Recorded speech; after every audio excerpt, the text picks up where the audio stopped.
Hello, listeners. This is Lori with a brief intro and a preemptive corrections corner.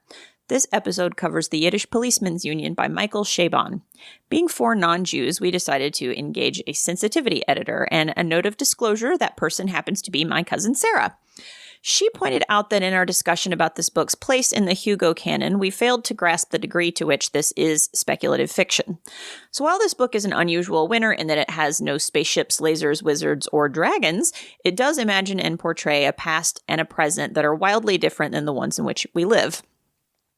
To quote Sarah, the idea that the Slattery Report could have happened successfully means that not only would those lives have been saved in the Shoah, there would also have been so many lives saved in the conflicts in the Middle East, and combined this would be several million lives and a much different look at the intergenerational trauma that defines the modern-day Jew and the cultural identity that was built in response to these acts of horror. And these are things that just about all Jewish people know and consider to be an integral part of their lives. I absolutely consider this to be a completely alternate reality from today. So, we'll be posting Sarah's full review on our website, so please check that out under the new section called Occasional Blog. Thanks, and enjoy!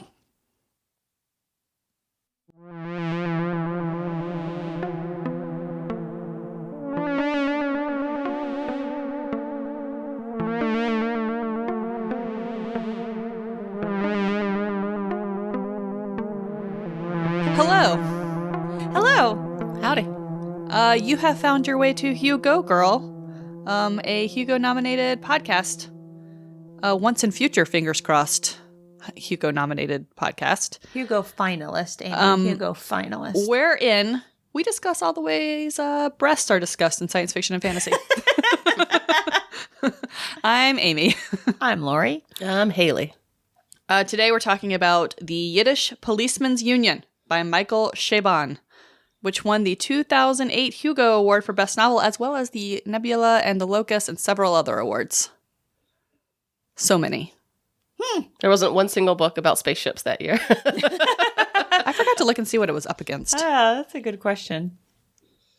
It was up against The Last Colony by John Scalzi, Halting State by Charles Stross, Rollback by Robert J. Sawyer, and Brazil by Ian MacDonald.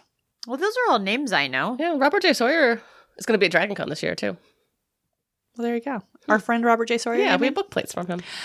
So yeah, that's what it beat. Okay, so maybe I get it. People loved it, man. You know, we complain a lot about things not being well written in sci-fi a lot of times, and he's a very famous writer. Oh, we're getting there. Do we have any intro stuff? Yeah. Hey. I think we have a review.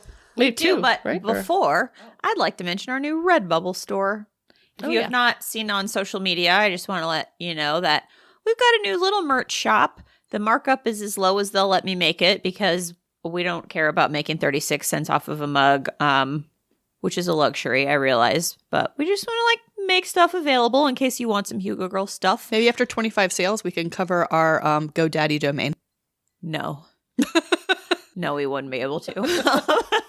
But anyway, it is redbubble.com/people/HugoGirl/shop. There's probably a shorter version of that. I couldn't find it quickly.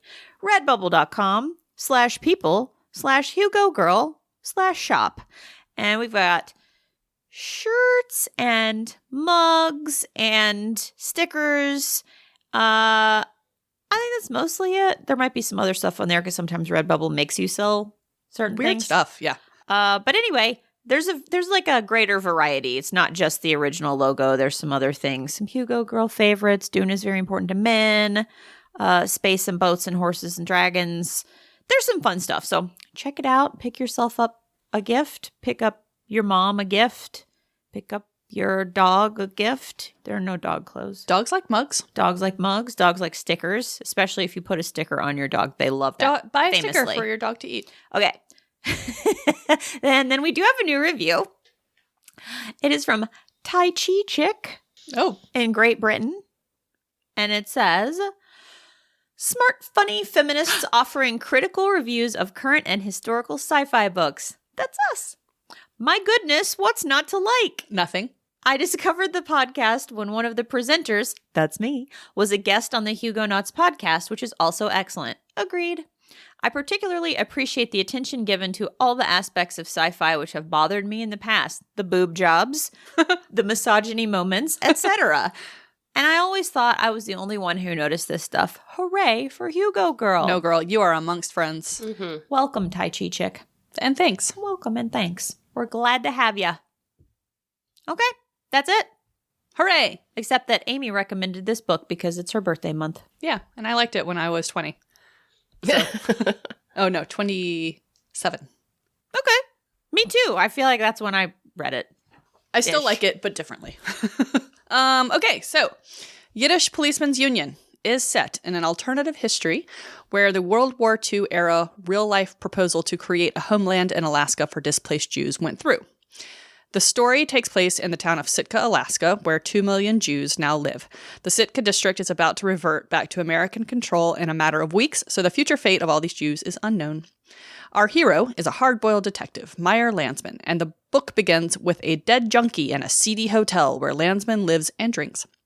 The junkie has been shot in the head, execution style, but left behind some very strange clues, including a miniature chessboard left in the middle of a difficult problem, and Jewish prayer strings that the victim appears to have used to tie off when shooting heroin. Landsman and his partner, Burko Shimitz, determine that the victim is someone fairly significant in the local underworld and insular and formidable Orthodox community.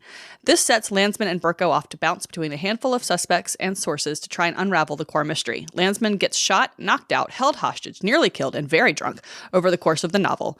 Landsman and Burko work for Landsman's ex-wife, Bina Gelbfish, who protects Landsman from most of the consequences of his actions, though he does eventually lose his badge and gun. Landsman does solve the mystery by literally putting the pieces together, because chess. But the bad guys actually kind of win, which sucks. Yeah. Good job. Well, it was either do it that way or list all of the people and all of the things, No, I which think was you taking 10 minutes. Did a good job. No, Good job, buddy. You should have done it worse. There's a lot in this book. There's a lot of like interweaving things. So it's just a lot. And Burko and Landsman are cousins, which is important. Too. Yeah. I had him described as cousin / best friend / partner, Burko Shimitz, but / only friend. turns out it's hard to say that. Goodies from Goodreads. Who's got one? I've got one. I took the first part of a longer review from Cassie. She gave it 2 stars, and it's just 4 things: chess, police investigations, Judaism, Alaska. And that's this book. And it's the opposite of our t-shirt, which is books and ships and whales and Horses boats. and dragons. And It's 4 very different other things. So I couldn't find any I liked on Goodies from Goodreads, so I have an excerpt from a longer New York Magazine review. When trails go cold, chance encounters heat them back up. Imminent death is reliably thwarted by coincidental nearby hubbubs. Guilty parties give helpful expository speeches. And then I have one line from the New York Times, which I feel like might be the bulk of what we talk about. He sprays metaphors like a drunk with an Uzi. But one of mine was very similar. It came from a Amazon review, and it just says, a possible game for your book club. Find the stupidest simile in this book. oh, I have some. Oh, I have some too. And then I got this one because I was really amused by how wrong it was.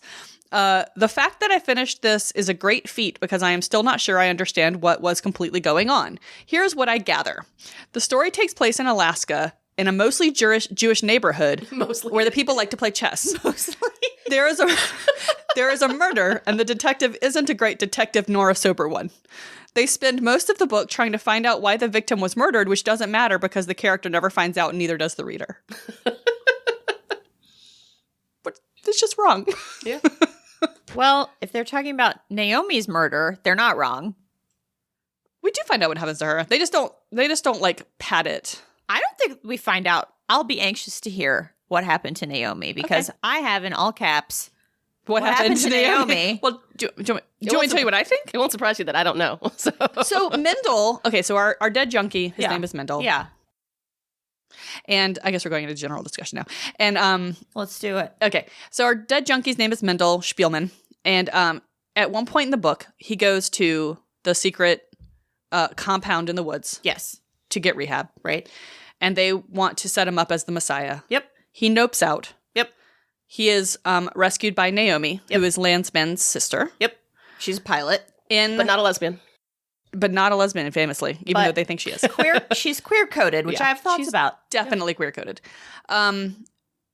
In order to keep her, I think as sort of half punishment, have to keep her from talking. Two people basically they board her plane and they crash her into a mountain. Board her plane? I think a person takes her into the mountain. Okay. That's what I gathered. It just was interesting to me that it wasn't solved. Like, I think that they killed her, but... Well, and it's like presented as like a non... like She died a while ago, and like I guess he hasn't been grieving, or maybe he has been grieving silently. But all of a sudden, it's like, oh yeah, my sister's dead. Yeah. Oh, and it's connected to this. So I was confused by that. Yeah. That's my soap stuff. Me too. Spoiler. Yeah, it's mine too. I think the first thing an editor should have done was take out the entire Naomi subplot. Yeah, because it is such a distraction. It doesn't make a lot of sense. It's very convenient. Solved and it's not really comfortably solved. Maybe we a little bit know what's going on, but you would think that Landsman would be more invested in. It was this person in the library with the lead pipe, and I will go arrest them. And I didn't even understand what was written on the cell that he was in, because she allegedly wrote it, but I didn't understand that either. Oh, it was a joke about everything in the building was like, paid for by the by the generosity of Helen and Herb, Goldman. She when she was held hostage in the same room where her brother is held hostage conveniently, she wrote on the wall, paid for by she was making a joke about that. Oh, I just didn't know that. It was like clearly, the reviews were like, it's clearly from a sister, and I just couldn't put it together. He just recognized her handwriting. Yeah, he just recognized her handwriting, which like, really? I don't think my handwriting looks the same on a wall. On a wall. Yeah, I was like, huh? But there's a lot of like that kind of thing that just, okay. Yeah. A little flimsy. I am so into every podcast that Sarah Marshall hosts. I love her. I'm very creepily parasocially attached to her. And she said the other day in one of the movie podcasts that I like called You Are Good, she said basically that complaining about plot holes when you're overall enjoying a movie is like, to use a metaphor, is like going to Cinderella's castle and looking around and being able to, or complaining that you can point out all the ways you know this isn't really Cinderella's castle. That's fair. That's fair. It was very meaningful to me, because the next time we were watching a movie and I was like, well, that doesn't make sense. But then I was like, but I like this movie, so I'm just going to not worry about it. I will say this. I also love Sarah Marshall, and far be it from me to ever disagree with anything she says. But I do think it's a little different, because sometimes if someone's writing for entertainment and they want to give you sort of an immersive experience, if there's something in it that doesn't hold up or that jars you out of the immersive experience, I think it's okay for that to be noteworthy. Oh, yeah. I just think that's different than being like, well, how'd they get there so fast? Like that kind of thing. Oh, it's like, yeah. well, okay, sometimes it takes a whole season to get to the wall. Sometimes it takes half an episode. And we just are glad to be back at the wall, so we don't worry about it. Yeah, I think that's what she meant. This is like, we joke a lot that I like every movie, but I don't let things like that bother me almost ever. So it is a more enjoyable experience. I mean, I noticed these things. It didn't overly bother me. Yeah. But he definitely had a little bit of lazy writing. Yeah. For sure, I think. We can also remind, if there's any newer listeners, that there's a lot of books we read that are mysteries, and it's like fairly common in the sci-fi genre to combine, sci-fi and a mystery. I've never willingly read a mystery book in my entire life. So I am never once going to be able to be like, figure out who did it or recognize some of the tropes that maybe y'all would, since y'all read mysteries. This book made me think of The City and the City, only I liked it a lot better. Yes. And I also think its place in the genre is sort of similar, because you're reading it and you're like, is this... Although I think The City and the City had more weird elements that seemed a little like magical-ish. What genre are you talking about? It's like sci-fi speculative fiction. Oh. I mean, this is alternate history, so it is speculative fiction, but for it to be a Hugo winner was a little bit surprising. Well, that's my first question. Should this have won a Hugo, and what's the genre? I mean, I think since the Hugo is literally a popularity contest, then sure, it should have won a Hugo. But I am confused by it a little bit in this category. Yeah. I mean, I'm assuming like what got it nominated is because technically it's alternate history, but yeah, that's right. But like, I was reading other reviews of this, and they're like, so I've never seen this book in the sci-fi section. It's always in like the literary fiction. Big literary fiction for modern fiction, which is interesting. There's the whole ghettoization of like some sci-fi. Like, why is Dune always there and not in modern literature or whatever, even though it's won many awards? But so that's interesting. And also, like, it just, unlike Man in the High Castle, like there's so much more world building. Like we're told that Sitka is the Jewish town. It's reverting. That's it. They don't really go into the details too much. I mean, Oh, see, I disagree Oh, about yeah, the world building. I feel like it's really immersive. Like, I really had a sense of where I was. But, like, Man in the High Castle had, like, technology that we don't have. There is a scene, even though it's a slim scene, where a guy slips from one reality into another reality. Yeah, that's true. So there are speculative elements in there that I feel like are traditional sci-fi and or fantasy, which I don't see with this. But there was a discussion that I saw in the Sci-Fi Book Club on Facebook about alternate history. And someone said that alternate history plays into the multiverse theory, and therefore it is always science fiction. And I don't know if I necessarily agree with that, but I don't think it's like a bad opinion. I mean, I think alternate history is speculative fiction. Speculative, yes. And I think speculative fiction is in the Venn diagram of science fiction fantasy. Yeah. I think I follow it. I agree with you to the Haley, to the extent like he doesn't world build enough to amplify the speculative nature of it. It's not alternate enough. Like, this seems very like America would do this shitty thing, but like it's also set in like 2007, and it's just like, I don't know. I got nothing speculative about it. I mean, it really is like So one of the things I read was interesting.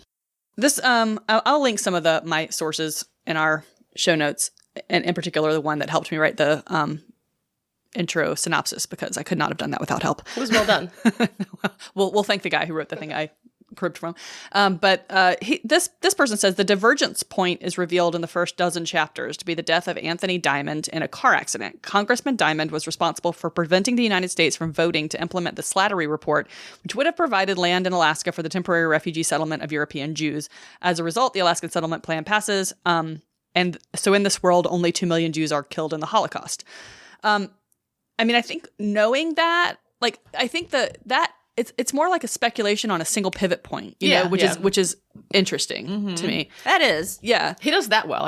And by the end of the book, it's starting to converge, because if the Jews do recreate or do gather in Israel, and like, I think some things could pan out to be like, it's like sort of an alternative horror from Back to the Future, or something. I don't know. So that was an interesting thing to read. Is like, yeah, it's like this one thing. What if this one thing had happened? How different would the world be? And I think maybe for us to say it doesn't seem sufficiently different, like I do feel that way, but then at the same time, none of us are Jewish. Yeah. And I think, a Jewish reader might feel different, like, because their family, was changed and affected and possibly devastated. So to look at it as a different outcome where significantly fewer people were murdered and there was a safe place, even if it was kind of a shitty safe place, I think that maybe that feels more dramatically different to a reader in that culture than it does for us. I think that's a good point. Yeah. Yeah.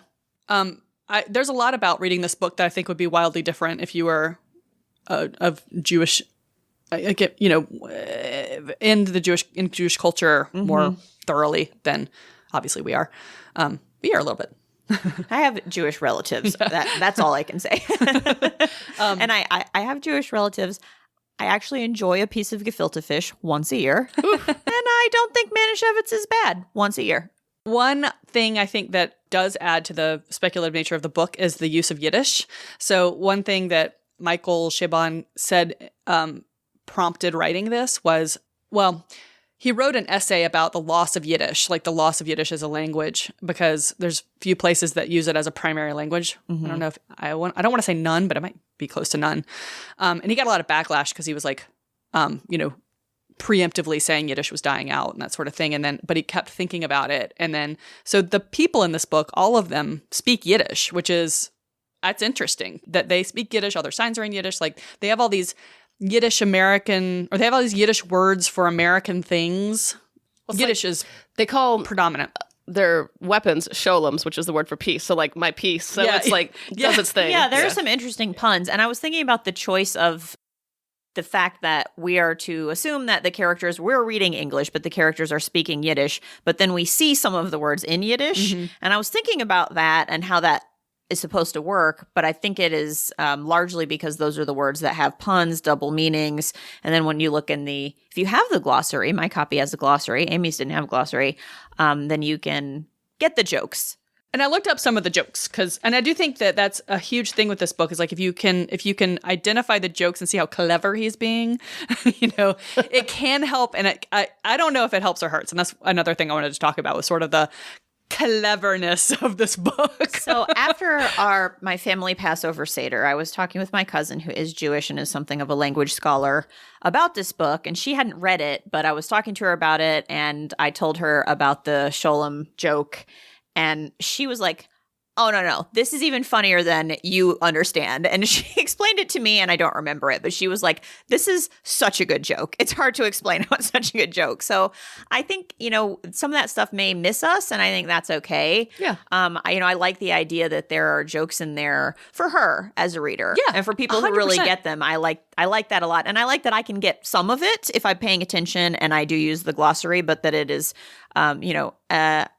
an extra enjoyable experience for someone who really understands the language. I think my favorite one was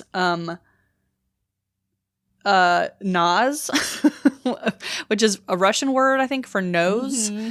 And like policemen, detectives follow their nose. I don't know. I thought that was really cute. And then my other favorite thing in the book was the hotel where Landsman and Mendel lived. Mm-hmm. It's called the Zamenhof. Mm-hmm. Zamenhof. And they talk about how there's Esperanto all over the city and all over that hotel. And so Zamenhof was the guy who invented Esperanto. Oh, that's a fun joke. I thought it was cute. That. Yeah. I enjoyed all of the Yiddish puns. Very few of the American or the English puns. I also kind of enjoyed how the way he wrote, and this is hard to describe. It was just more of a feeling on him, I guess. But the syntax of how these people talked sounded like translated Yiddish, if that makes sense. That was his point. Yeah. So I liked how he did that. I thought that was pretty clever in a good way. So with the cleverness question, so this is Mr. Chabon has a master's degree in creative writing, which you don't say. Which I know that will shock you. He has a Pulitzer Prize. I know this one. Yeah, it's right here on the cover of this book that he has a Pulitzer for a different book, which is a very good book. It is. I really like that book, but he also has the problem in that book of like so many words, so many words, and and Haley was saying at the beginning we complain a lot about the writing. And here we have a master's degree in creative writing. It's too much, though. So do we like it better? We got to have it. So a lot of books that we read, it's only dialogue, and there's not a lot of exposition. This book is the exact opposite. Like, I found myself wading through 7 similes in a paragraph to get to what's happening in this chapter. Because I'd be confused, because I'd be like, I mean, to be fair, I would lose myself in this book because it's well written, and he creates a great world, but like, I would forget what was happening. Because there'd be 8 paragraphs with no action, which is fine, but so hard. One of the college thoughts that I read on the internet, which I thought was really interesting, and I wanted to see if this made y'all roll your eyes or alert for college thoughts, or if it made you trigger warning. So the murder in this book is solved by Landsman figuring out this chess problem, right? So Mendel has this chess problem on a chessboard in his room, and Burko's dad has the same chess problem in his room, and Landsman's like, aha, they were the same chess problem in 2 different rooms. That means they were playing chess. They were together. So it wasn't a chess game, though. It was a chess problem, right? So the idea is, here's this problem, figure out how to get out of it. And there's no easy way to get out of it. The whole thing is, everywhere you move, you're going to die, right? There is an answer, and it's a very simple answer, but nobody thinks of that answer because they want to do all the fancy things that will make them win. So that's the sort of premise behind the chess thing. So this chess problem was presented by some guy named Nabokov, and he says that there is an answer. The sophisticated person will not notice this immediately and will instead go through an inferno of avant-garde moves before finally seeing the simple, homely move that is the problem's solution, as somebody on a wild goose chase might go from Albany to New York by way of Vancouver, Eurasia, and Azores. For Nabokov, therefore, the problem is first of all emblematic of the roundabout pleasure of art and the pleasure of plot.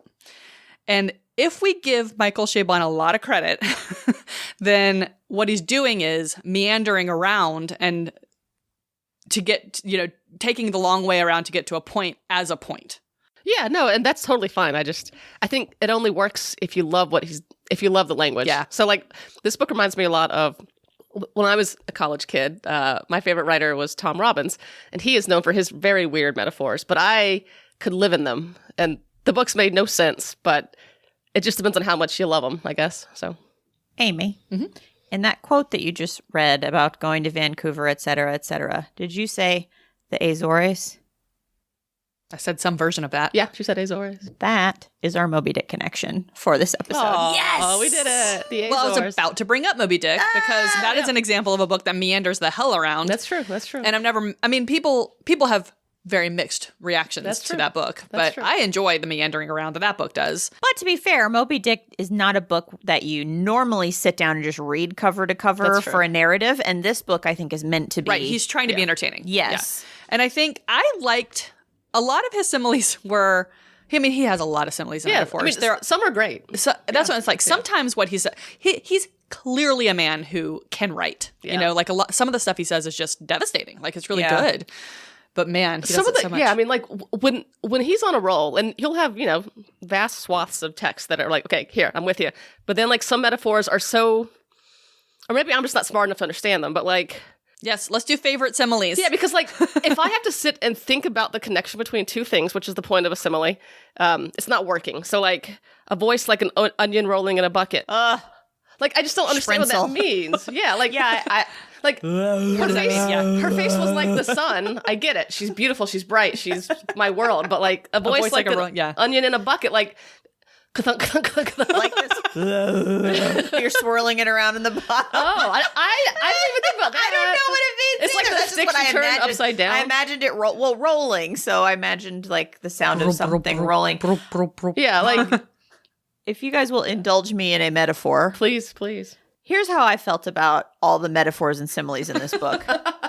I love pizza, but I would like to eat 3 or 4 slices of pizza, not 7 pizzas all at once. So It's like different pizzas. All I would like to have seen Michael Chabon just make some hard choices, keep his favorite metaphors and similes, but maybe cut like 2/3 of them. Yeah. Chabon has said that the novel was difficult to write, calling it an exercise in restraint all around. The sentences are much shorter than my typical sentences. My paragraphs are shorter than my typical paragraphs. Bless is not my beautiful house. How did Bless I his get heart here? moment. All right, let's play the game favorite simile. Give it to me, guys. Okay. I have harped on this a lot, and I'm going to do it again. So, scene. Landsman and Bina are down in the basement of the Zamenhof Hotel. They're about to plunge into a tunnel that goes under the streets, and Landsman is afraid of the dark, and he's very scared, and Bina is going first. And Bina gets out from her bottomless handbag. She's got a Mary Poppins handbag. does. Bag of holding. Women be having stuff. She takes out a slick black harness suggestive of sadomasochistic sex play, equipped with a kind of round canister.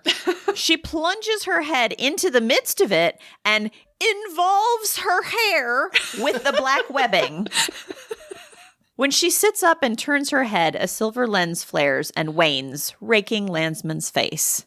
Listen, I spent like an hour. What is it? What is it? What is it? And then Kevin said, that's a gas mask. And then Amy turned the page, saw additional information, and correctly said it's a Headlamp. She put on a headlamp. Makes sense because they were going underground. But I was so mad. I was mad for like half a day. You could have just said. You could have just told me. She put on a headlamp. You could have told me it was a headlamp. You could have even still harped on her wild hair, which the man is obsessed with his wife's wild hair because men are obsessed with wild hair. Well, and then he quickly gets to, butt stuff that we'll talk about and boob talk, but like. But he could have just said, she put on a headlamp. Yes. Because not every part of writing needs a simile. No, the headlamp doesn't have to be beautiful. No, it's okay. You can just have a headlamp. It's utilitarian. Sprinzel Rudashevsky's wide face takes on a philosophical, even mystical blankness. She looks like she's wetting her pants and enjoying the warmth. Well, so this is why they don't work, because every time there's a bad metaphor, of which there are many or simile or whatever, I would then put my ebook down and be like, here's what I'll say about that though. This one, I know what he's saying, like just sort of a. She just looked like she's relaxed. It's not an inapt way of. It's just too much. There's one where he talks about smell coming from something, and he's like, 7,000 coffee molecules flooded his nose. And I was just like, what? Here's an example of the 7 pizzas in your mouth at once. You ready? Yes. He rides down the elevator, feeling as if he has stepped out from under the onrushing shadow of a plummeting piano, some kind of jazzy clangor in his ear. The knot of his golden-green rep necktie presses its thumb against his larynx like a scruple pressing against a guilty conscience, a reminder that he is alive. His hat is as glossy as a seal. All right. I have one that gets bonus points for just the anti-fatness of it all. Oh, my Lord. Oh, is this about, it's about our rabbi? Yes, this is about our Rabbi Verbover. At least it's about a man and not a woman. But Fair. still. He's in the steam baths having a meeting, and we're describing the rabbi. The it is the rabbi. Ugh. It emerged, ponderous from the steam, a slab of wet limestone webbed with a black lichen of hair. Litvak felt like a fog-bound airplane buffeted by updrafts into the surprise of a mountain. The belly pregnant with elephant triplets, the breasts full and pendulous, each tipped with a pink lentil of a nipple. The thighs great hand-rolled marbled loaves of halva, lost in the shadows between them, a thick umbilicus of grayish-brown meat. What? That's his dick! Oh, that's what that That's is. his poor dick. This is a human being's poor dick. I think I blacked out during that scene. I don't remember that at all. I've seen this writing course going around on Twitter. It's called Writing the Other, and it's specifically about writing fat characters. And I'm just going to put it out there that I bet Michael Chabon could afford it. Because while this is evocative and I know what this man looks like, this is every inch meant to evoke disgust. And every time he talks about this character, that's how he writes about it. Yeah. He cannot write about the character without talking about how fat he is. Do you know that this bad guy is fat? Sure do. How fat was he? So fat he was evil. Is he fat because he's bad or bad because he's fat? Like, that's what he wants you to take away You'll from this. never know, but you Really? will know that his penis looks like a grayish-brown meat. No! Why have you done this? That's the worst penis parade we've ever had. I didn't even notice it. I was like, well, I don't know what that means. You just like, your brain just you unsaw that. I mean, after about halfway through that paragraph, I'm like, I get it. He's fat. So, not nearly as bad as that. But again, so many times I just stopped and was like, yeah, okay, Michael Chabon. His hat perches on his lap, a black cake on a black dish. Why? Got it. Just like, why? So, because sometimes, like, you know, on Moby Dick, he'll go off onto a paragraph about the beauty of seagulls or some shit, and it's great, and, like, this one doesn't add anything. Nah, I was going to give him credit, but I think I will. Yeah. The fat rabbi, I hate it, but that serves a purpose. It's showing you his disgust. That one, the only thing I'll say about that one is that it reminds you that the people in this book are, like, the people we're talking about They're wearing a lot of black. Orthodox Jews, yeah. Yeah, which we get. I have not forgotten that book. I know. Yeah. That's why I was going to give him credit, and then I was like, you know what? I mean, And if it was just that and 1/3 of the rest of them, that would be fine. And Amy, the thing you were talking about, with he was wearing a tie, and like the first half of the sentence about the tie, I was good with that. Yeah. And then the second part where it was like, the knot, a thumb, like a scruple. And I like was a dog, okay. like a cat. Yeah, it's like You've lost me. Just, and like more than one in one sentence. Yeah, just You've gone too far. take it back a little bit. I was playing a game where I was thumbing through the book and seeing if I could find any page that did not have a simile, and it's impossible. No way, no. Yeah. Which is funny because I'm sure there's some like Larry Niven book we've read that has no similes, which is fine. Larry Niven is like, big rock, big breasts, there's a dumb ring world. woman. Headlamp. The hot lady put on a headlamp. It reminded me of my own boner. I want to have sex with my ex-wife. God knows. Yeah.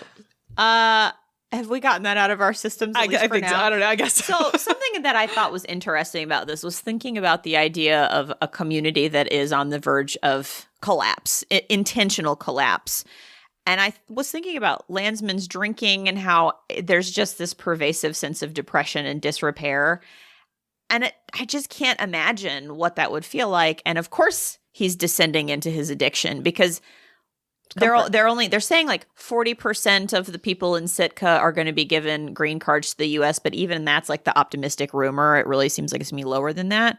So where are all these people supposed to go? They're people without a country. I want more of that, like, because that is an interesting question. But yeah, here, these people will no longer have legal status in the United States. And it's like, what is the incentive to keep trying? What is the incentive to keep your business going every day when you know it's not going to be your business in 6 or 8 weeks? Yeah. And something it made me think of, and this may not be a good direct comparison, but it reminded me of when I learned about all of the indigenous children that were stolen from those communities by the U.S. government, taken to residential schools to be Christianized and Americanized, and just literally stolen. Like so-called social workers would come and say, I'm just going to take the kids to McDonald's and get them lunch, and the children would never come back.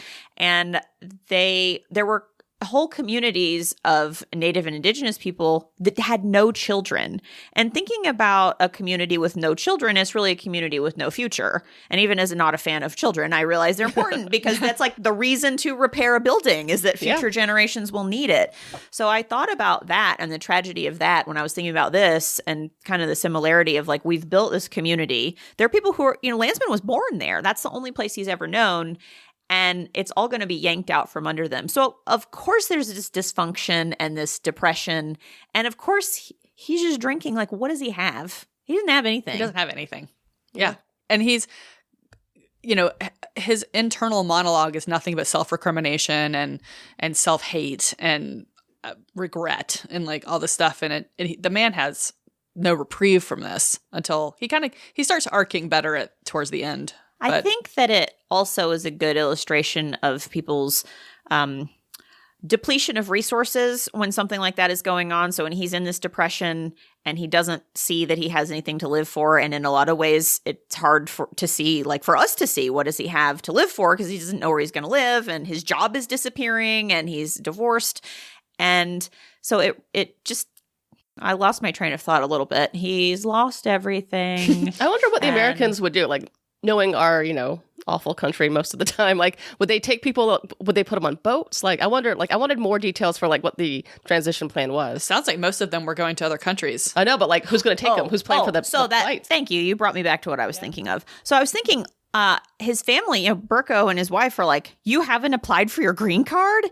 And he's like, yeah, I'm going to do it. And it's a good illustration of how when your life is in total upheaval, you just don't have the mental or emotional resources to fill out a bunch of fucking paperwork. Yeah. And that's something that people get judged for a lot in this country. Like, well, why don't you just do this job application? Or why didn't you get your taxes done on time? And like, when people are in survival mode, you don't have the resources in many instances to do that kind of bureaucracy and administration of your life. And he's right there with that. Like, why should I do all of this? It's hard for me to see a benefit, and especially when I'm just trying to get through the day. That's a good point, because when you're reading him, especially at the beginning of the book, you're like, you don't want to shake him. Like, snap out of it, you know, or like do something do something to help yourself, or like something like that. But you're absolutely right. And and that the discovery of somebody in his building dying, maybe that kind of like one last job kind of motivation, because he puts his all into it. He doesn't have to. He does. You sort of, I don't know, I think it becomes a comfort in a lot of ways. It becomes a comfortable place to just mourn what you think you've lost instead of trying to find something new. Sitka in this book is very much suffering from a lot of people, I think, doing that. Because like everybody he talks to is old, and everybody that he talks to is leaving. And like the only children that we see in this book are Burkos. There's some running around the Orthodox community, I think, but like, there's no... Because the Orthodox community sees a future for themselves that they are orchestrating. They are building it. So yeah, they've got the whole vision board. There's no youth and vitality in the city. Yeah. So they're like, we hate Alaska. We got to get out of here. There's another quote from the New York Times review that talks about the chessboard, and again, chess as a metaphor. And it says, the board is set up in a dire position called Zugzwang, I'm sure I'm saying that incorrectly, in which the losing player is forced to move. Landsman explains, when you know that it's only going to lead you to getting checkmated, which makes it inescapably a metaphor for the diaspora. Yeah, absolutely. You just displaced over and over and over again. And that's what that quote I read earlier went on to say. A theory of Judaism might coincide with a theory of noir. Noir fiction describes a society in which happiness and goodness are always nostalgic. They are what might have been, just as, according to the theory of the Tzaddik Hador, every generation loses the Messiah it failed to deserve, or as Kafka is reported to have said, there is hope, infinite hope, but not for us. And it's sort of like you know you're stuck, but you hope for better, but you're always stuck waiting. You're always stuck hoping. You're always waiting because you can't do anything else because your every move is a trick. think the most noir line that kind of sums that up is at the end of a couple chapters, they're just talking. They're like, strange times to be a Jew. Yeah. That's a just- refrain. Yeah, and like, I think that's such a great line. And because I think is there ever not a It's strange literally time? always a strange time to be a Jew. Yeah. Should we talk about how Mendel is believed to be the Tzaddik Hador? Yes, we should talk about that. So the guy, the dead junkie in the hotel, turns out to be the son of the The limestone slab of a man. He's the son of the limestone slab of a man, the rabbi, the Verbover rabbi. And Mendel Spielman is his name, and he is reputed to have a touch of the shine. He can see things that he hasn't been told. That's why it's sci-fi. Everybody's got the shining. I mean, he's a little bit Modib. Yeah, he's a little bit mud deep, and he can also maybe make miracles happen. Unclear. So a lot of people think he is possibly the Messiah born into their generation, but you only get to be the Messiah if the generation deserves the Messiah. So he may not be. He's a potential Messiah. He's like a Slayer. Oh, that's right there in my notes. Yeah, he's like potential slayers. Potential Slayer. A bunch of potential Slayers everywhere, but only one gets chosen. So, and that's really the only other like science fiction fantasy aspect of this book is the weird like magical realism that follows Mendel Spielman around. And it's not necessarily accurate to call it fantasy because if it's part of a religious tradition, True, like true, a real true. person's, a real community's religious tradition, then that just is what it is. True. Yeah. Well, but I guess in the sense of in the book, he is reported to be able to do miracles That's or true. like be able to tell things about people without being told. Like that in and of itself, just in the world of the book, I think it's another reason why, is magical. if you're familiar with Judaism, which I don't know anything about Christianity, let alone Judaism, so I was just like learning so much, Googling so many things. Yeah, so the other complicated part of this book is why Mendel was killed. So the Orthodox community is partnered up with some American Jews and then some American Christian Zionists to bomb the Dome of the Rock. Dome of the Rock so that they can take Jerusalem back from the Arabs and reconvene in Israel. And then all of this together with the red heifer that they have is going to bring back the Messiah, and everybody's going to be really happy. And Mendel, because people already thought he was the Messiah, they wanted him either to set him up as the Messiah, to use him as some sort of totem for this project, or because they actually thought he was the Messiah. It wasn't really clear to me. But he noped out and ran away. I think I lumped it all together. I was like, there's some machinations going on. I think that's... Yeah. It's not clear which direction things are flowing. Yeah. Are they doing it because he's the Messiah? Is he going to be the Messiah because they're basically creating the conditions that would need to exist for the Messiah to arrive and hoping that it will make it so. So I was thinking about that. Oh, this is going to be, let's enter some theological discussion. So, and if we have any Jewish or Christian friends who wants to tell us the answer to this question, I would really appreciate it because I don't know. It seems to me that the Jews in the book, and possibly the Jews in the world, believe if you have these certain things happen, then a Messiah that already exists will become the Messiah, right? Like reach the potential. The potential slayer will become the slayer. Mm-hmm. The Christian Zionists seem to think that if you do all these things, which includes getting the Jews back to Israel, that the Messiah will come at some point. The Christian Messiah or the Jewish Messiah? That's a good question. I'm not sure if it's the same person. That's what we were talking about in the group chat, because Jesus was Jewish, but the only people that believed him eventually became Christians. So it's confusing. I don't know if all the people in this book all believe in the same Messiah. That's what I was trying to figure out. But we have science friends. We need religious friends. So anyway, if you know, let us know. Because we had lots of religious questions. We also got really confused by the Eruv.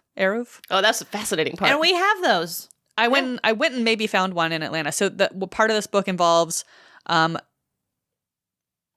creating the guy who makes them the maven, the boundary maven. The boundary maven creates certain boundaries so that Orthodox Jews can, and it sort of creates quasi-private spaces so that Orthodox Jews can do things like carry Kleenex and walk from one place to another when they're not supposed to. So it's like big pieces of string that would make your living room into all of East Atlanta Village. Right. Yeah. So there's a huge one that demarks a big swath of North Druid Hills in Atlanta. And I was driving to dinner the other day, and I think I found part of it, but I'm not sure. There's like maps of common ones online too. It's just a It's really fascinating interesting idea. Yeah. So Kevin was telling me that Georgia Power has like said some of these grounding lines that we have, like those can be your lines, and they don't make changes to them without nice. like contacting the rabbis and talking to them about it first. And I was floored that Georgia Power goes to the small Orthodox Jewish community of Atlanta to be like, would it be okay if? Do we have any other general discussion? I have some complaints about the queer and queer-coded characters. Go for it. So I guess this does feel very middle 2000s where it was like activist just to include queer characters in your book at all in a sympathetic way. But Mendel is gay. That is probably at least part of the reason that he leaves the Verbovers and does not marry the woman he's supposed to marry, at least in part. But also, I think in part because he doesn't want to be part of their crime family and do crimes. Yeah. Also, unclear what crimes they're actually doing. You don't want to be gay and do crimes? Yeah, he did. He wanted to be gay and not do crimes. I think they're an import-export. Yeah. Okay. So Mendel's gay. Mendel ends up dead. Naomi is regarded as gay. Naomi ends up dead. And then we have a nice trans lady who is the girlfriend of a guy who owns a restaurant, I think. He makes the donuts. Makes the donuts, yes. And Oh, it's like the Light from Other... Light from Uncommon Stars, the donuts. Just donuts and trans people. Yeah. And it's nice that it is no big deal to Landsman that she's a trans lady. But she's in the story as a vehicle for Landsman to gain the trust of the boyfriend because she was about to be raped by a local serial rapist, and Landsman ended up beating the rapist beyond all recognition, basically. And now her boyfriend is kind of an informal informant to Landsman. And it's admittedly out of a combination of trust or maybe fear of like Landsman outing them. Yeah.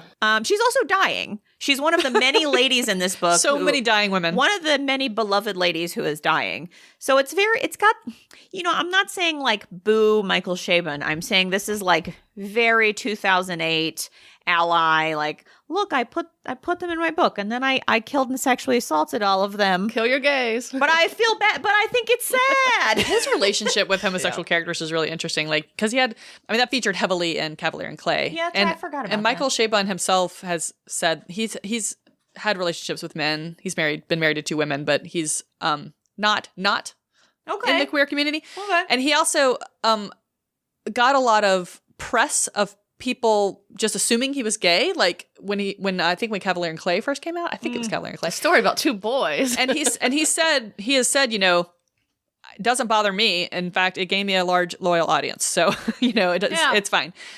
So I don't think he's coming from a position of overt, what's the word I'm looking for?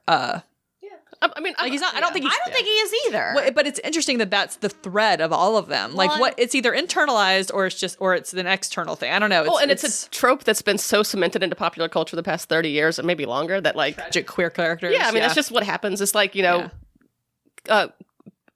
characters of color in horror movies tend to die first. Queer characters, almost every lesbian love story ends in death. Like, that's just a fact. Yeah. So I don't know why. Maybe it makes it more tragic, but it's nice to have some people that don't die that, I don't know. Yeah, it's like inspiration porn or something. Like, oh, we can all, look at these people persevering against all odds, and oh, now I feel so much because they... What's funny is that as a queer person, I didn't even notice that.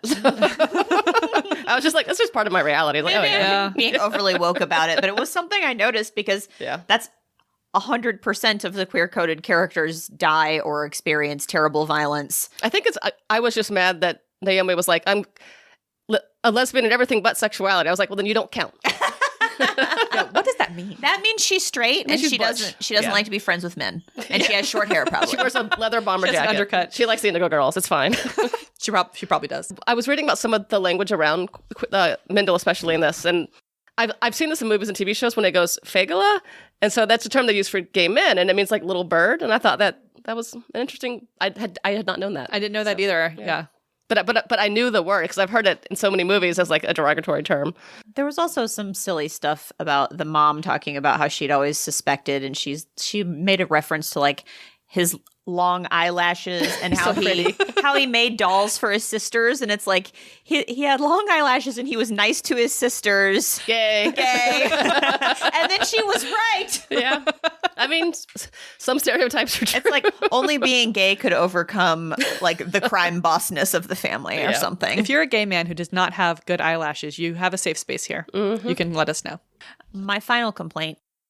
I did not love that during their marriage, Bina and Landsman apparently beat on each other, and it's characterized as them just being very passionate. Passionate in love. Like, that's not, we're grown-ups. Like, you don't have to hit each other. Yeah. That's not cute. Yeah. Walloping each other is not an expression of passion. And we're grown-ups, and I feel like I don't have to say that. But it's in this book, so someone needed to say it. Okay, I'm done. On that note, feminist fave? Bina's armpits smell like marjoram. It's very witchy. Yeah. It is witchy. I like that. That's just what she smells like. I don't know if I know what marjoram smells like. It's like a poultry spice. Yeah. Isn't it? Like I also like that Bina was basically his boss, which is cool. So I feel like Bina as his boss was like the black police captain. Like I'm gonna put a minority character in the peak role of power, but then like make them kind of a cutout. I also have some questions about whether he portrayed Bina as actually being good at her job. yeah. Well, I agree. I had to search for some sort of feminist favorite. Yeah. It wasn't a lot. Yeah, I just don't have one. Mine was I thought I'm not giving him a gold medal for this, but I do like that he portrayed the women in the Orthodox community as having full lives, and they were sort of self-actualized to the degree they could be. True. And he could have not spent any time with them at all, and I'm glad he did. And I liked the character of Bathsheba. Yeah. I don't think that this book is anti-feminist. I don't either. I think he's just much more interested in his male characters, which I feel like is true for everything I've read by him. And his whole oeuvre is very much like about being male and being a father and being like, and sort of interrogating and investigating that, which is that's just what he does. I guess write what you know. And and it's great. And I am in favor of. I think there are varied expressions of masculinity in this book. Yeah.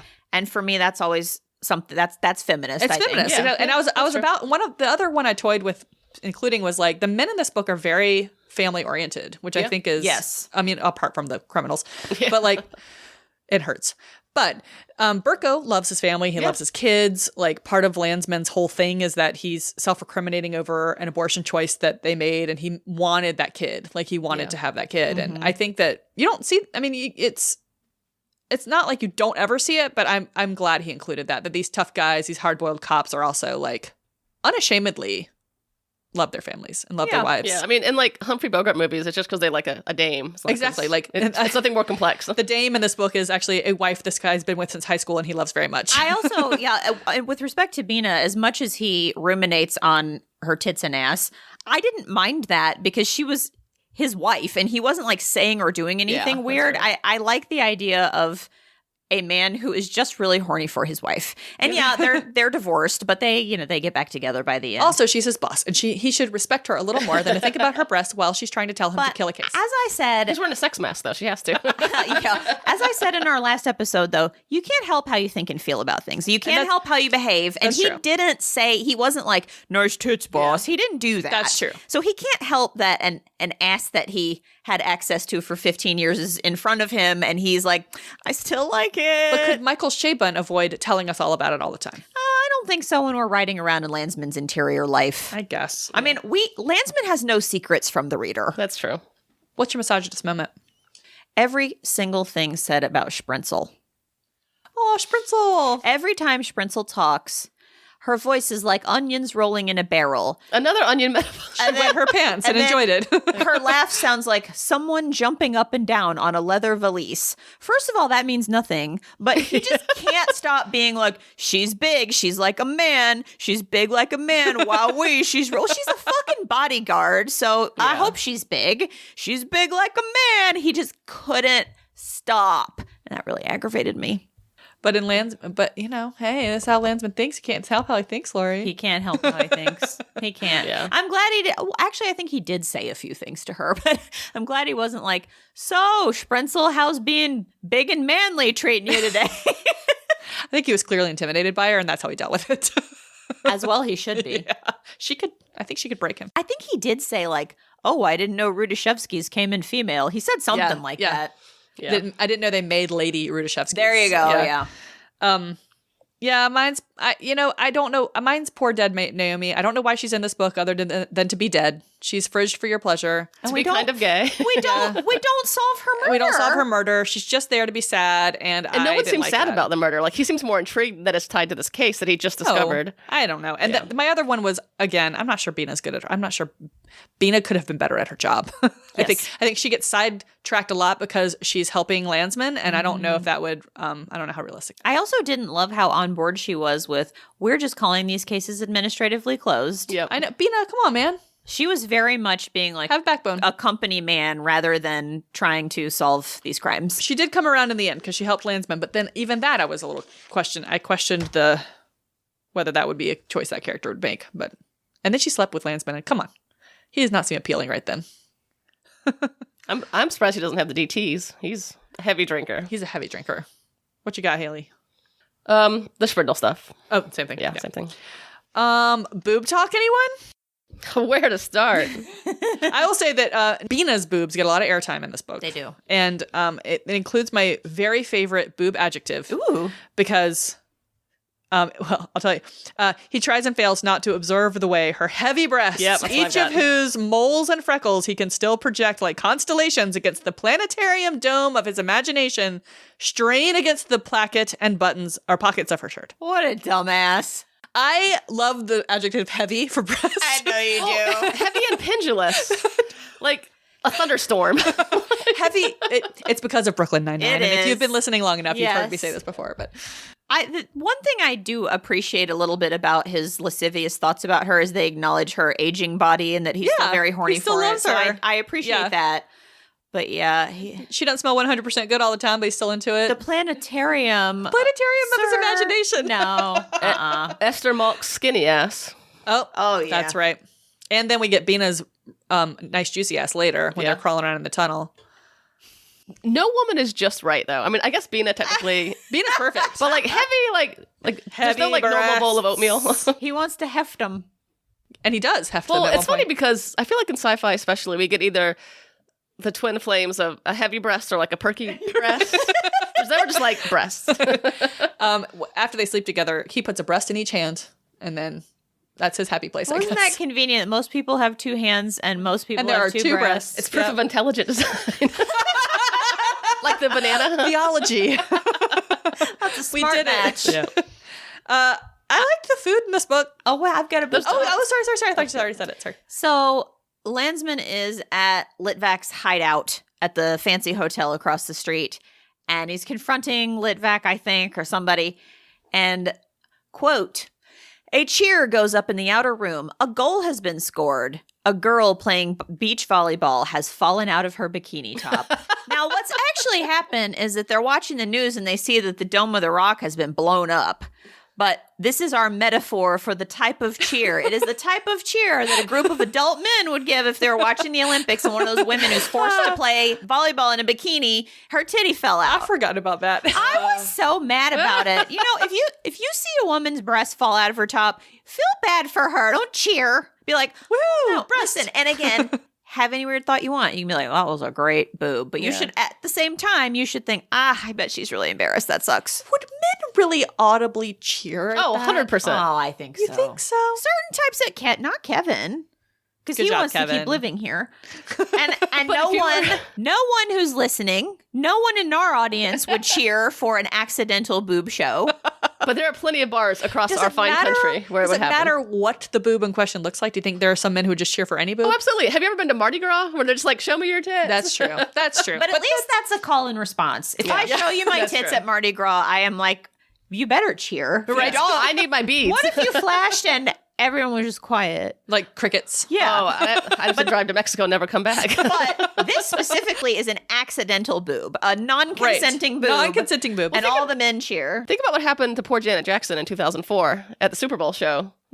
So I saw Janet Jackson this week, I and guess, like, did people cheer? I mean, well, I once know she they was called the FCC. yeah, like it affected her career for years. I But know. like, I'm sure there were plenty of drunk men at Super Bowl parties that were like, yeah, boob. Yeah. Also, speaking of Sarah Marshall, they have a Janet Jackson boob incident episode of they You're Wrong do? About. I didn't know that. Okay. Okay, now can we do food? Yes, let's do it. I love the food in this book because I love things that are pickled and sour. This is true. That's what all the food was in this book.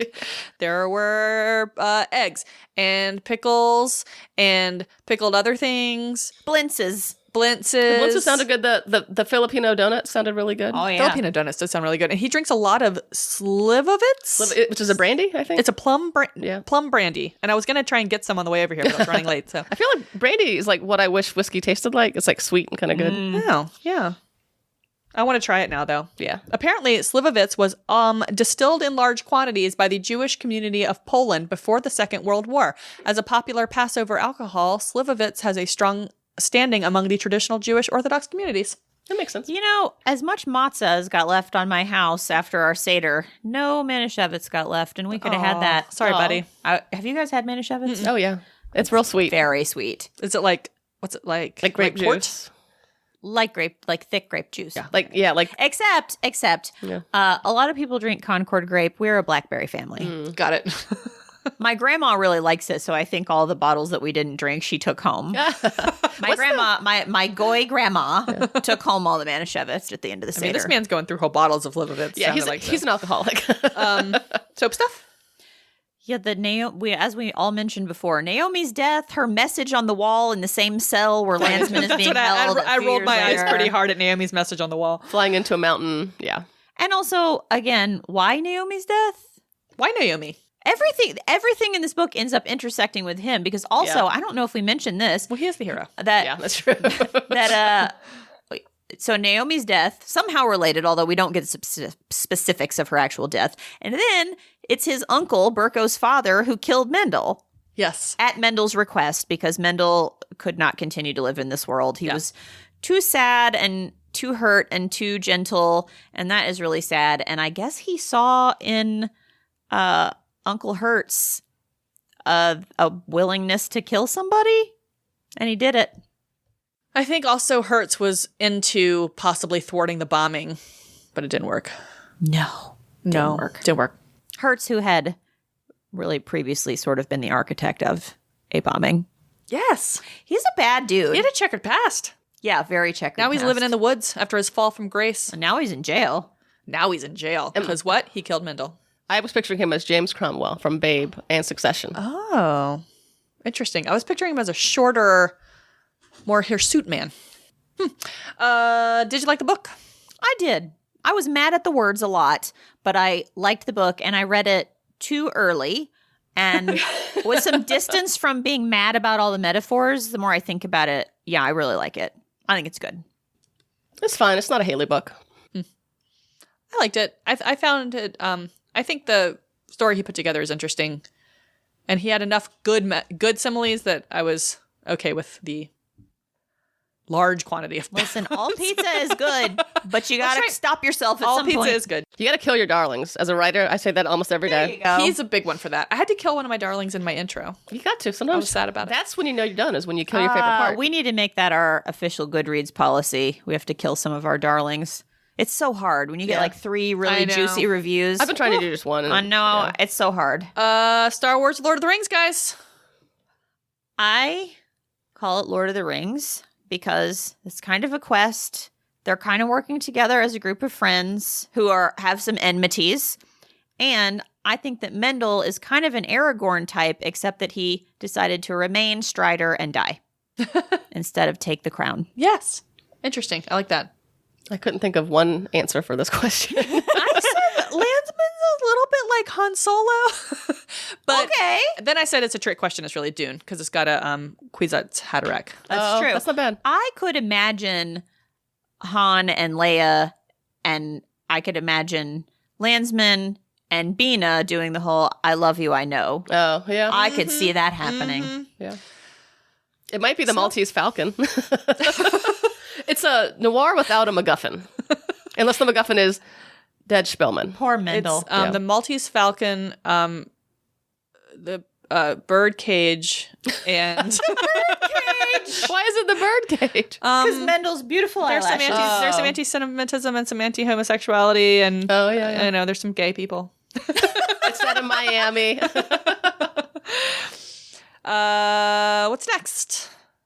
The Sword and the Stone. That's very exciting. By Haley's T.H. birthday White. pick. So I read this book in high school. I was assigned to it for summer reading. And then I pretty much reread it every May because I read it again for the second time when I was working at the UGA library when I was 22. And I would sit on my break at the library and I would read it. And it just, everything was green. And the first part of this book takes place in a green place. And I love it. I love that. So I read it in high school too. I think I haven't read it since then. yeah. And it is fantasy-esque, but I still dig it. Oh, it's fantasy. I've never read it. There's a wizard. I'm fantasy-esque. I've never read it, but my brother has a Disney sing-along tape to the songs, and I can hockety-pockety-walkety-whack, odds and ends and bric-a-brac all day long. It's very similar to, I mean, it's based on it. So. Shrink in size, very small. We've got to make enough room for all. That's when Merlin is packing up all his stuff, and it all has to go in one valise. I don't think I've ever It's like being his seen bag. the movie. The cartoon. Oh, it's good. Surely I have. Oh, it's a classic. Okay. So since this is a shorty, we should probably watch the Disney movie together too. Yeah. Okay. Well, I think this was a good one, guys. Yeah. Good job, everybody. See you next time. Bye. Hugo girl. Hugo girl. Hugo girl. A hilarious podcast. Just go, the cow went, moo. You could do that by making some of the O's little and some of the O's big. Some umlauts here and But there. like,